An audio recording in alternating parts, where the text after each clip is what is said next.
3 years ago, I was making $44,000 a year as an entry-level client service rep at a financial advising company. Today, I make $140,000 a year as a senior analyst. Throughout this journey the past couple years, I didn't take any shortcuts. There was no crazy luck involved in this mathematical progression. I believe that there is a very clear path that anybody could follow to also get to this point. Complexity is just a status signal for people who want to feel smart but stay poor. So in this video, I am going to break down exactly what I did so that you can speed up your own journey to a six-figure salary. What is your dream salary by age 30? Drop it down below in the comments because I want to see if your ambitions match the reality of the market. Jumping into the video here and giving you guys the starting point of when I was making $44,000 a year. This was February of 2022, and I was basically a human shield for financial advisors. I was a client service rep, which is just a fancy way of saying I did the boring work they didn't want to do. Somebody would call to talk to their financial advisor, and I would be that first point of contact. It was designed so the advisors didn't have to talk to clients the entire time for simple tasks. Let's say they would call and say they wanted to change an address on a Fidelity account.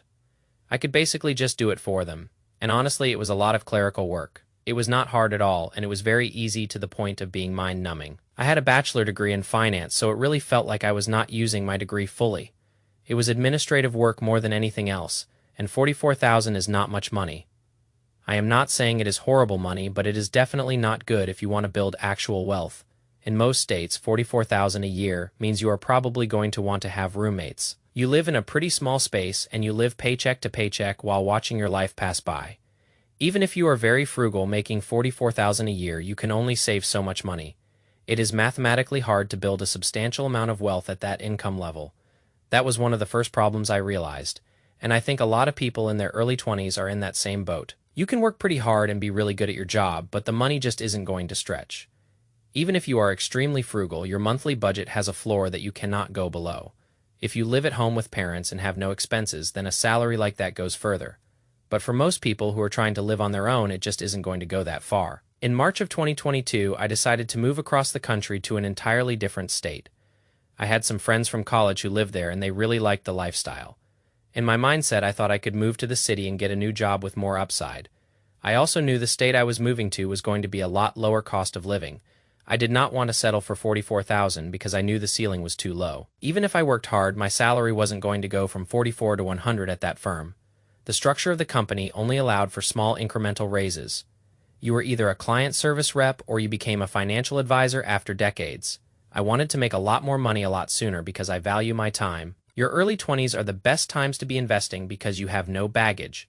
You are usually single and don't have kids, so it is a good time to build a foundation. I don't view my 20s as a time to be coasting by or finding myself. I feel like it is the time to lay a solid financial foundation so the rest of life is easier. Going back to the job thing, I ended up getting a job as a financial analyst, making $55,000. This was in a state that had no state income taxes, which was an immediate win. I went from a high-tax state to a no-income tax state and made an extra $11,000.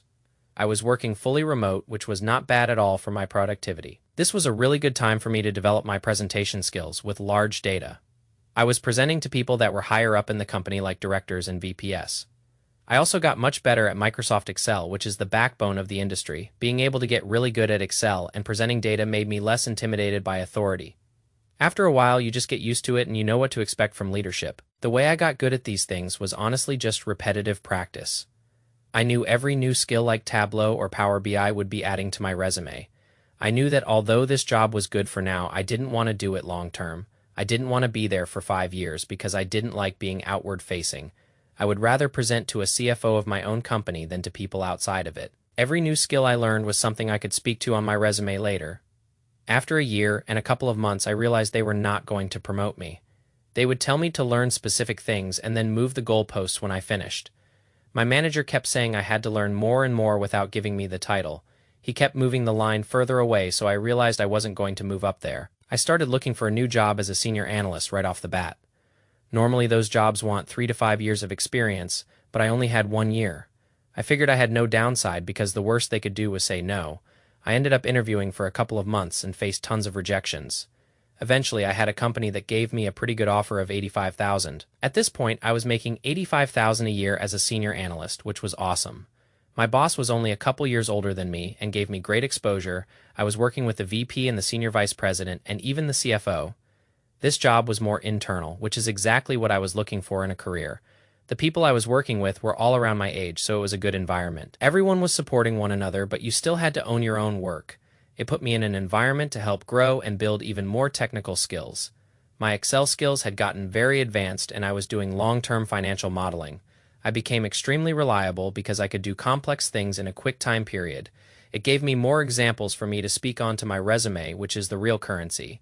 I'll even make a separate video on how to interview well because it is a vital skill.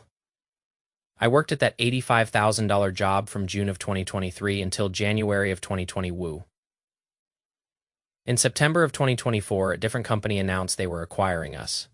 If your company is getting acquired, the odds of you getting laid off go up significantly. I didn't want to get laid off, so I decided to look for a new role elsewhere. I thought maybe I could get another senior analyst role and see my pay go up again. It took me months of interviewing from September until the end of December. It was painful, but at the most recent job I went from $85,000 to $120,000 base. With the $20,000 bonus, I am now making $140,000 in total comp. Most senior analyst positions pay less, but I am not saying this to brag. The main thing you notice is that I am joining companies and working extremely hard to add skills. After a while, if there is no value or position to move up, I just jump to a different company.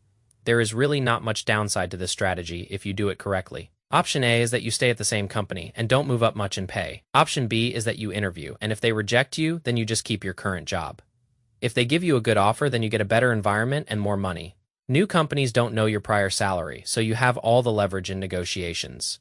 If you stay at a company, they might give you a small raise from 55 to 65. If you jump to a new company, you can make a $40,000 jump in total pay. Do not settle for your first salary and build your skills so you can jump ship when needed. You don't want to sit there and get 3% raises year after year like a victim.